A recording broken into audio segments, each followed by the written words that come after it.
Gutter snipe is kind of means like a street urchin. It's usually a kid who's scruffy and poor and lives on the streets. This particular pipe, I think it's the same scale too. He used to run under the ground up to my elementary school when I was a kid. And that's how I used to go to school. I used to hide in it too as a kid. It was my special little. The biographical element is not. So that's where that came from. So you're the gutter snipe? Also, my desire to be a gutter snipe, because I grew up in this very sort of prude, Victoria culture, and I wanted to be that foul-mouthed, slobby, street-smart kid.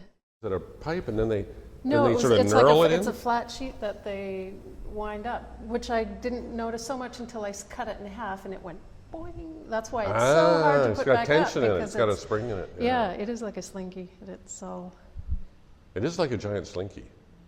It does remind me of that Carl Andre. You know the one I mean? It's these big L-shaped slabs of steel. Yeah. And the light's this way, and so it casts these big shadows. Yeah, nice. It's like Andre doing Sarah sort of thing. Steel boxes. I mean, I own that box. I own a few of those. They're thin.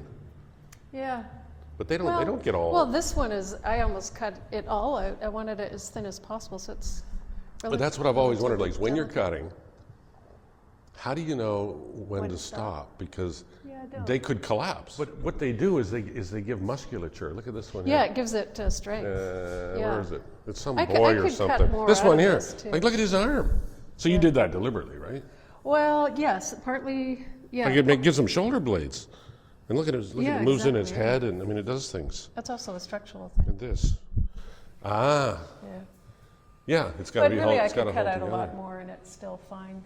I mean, I have to say, this piece it's funny this is my first show in British Columbia, where I'm from. And this is probably the one and only pseudo-personal piece I've ever done. The other pieces, I'm mostly interested in changing an object into a new object, where this one seems a little more dealing with the surface and narrative. And this is probably the first time I was more just letting things flow, not being so concerned about what every decision I make, what it meant in relation to the object. This is the first time I think, maybe it's just getting older, that I just doodled and let it happen as far as imagery goes.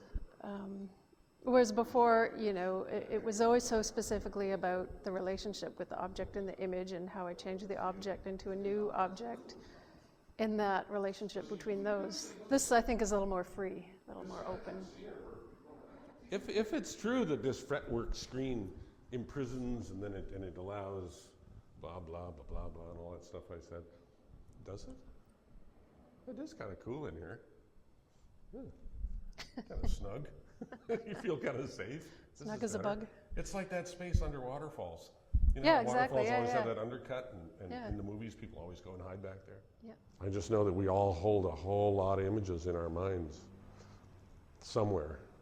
And they're running like a film in our heads all the time.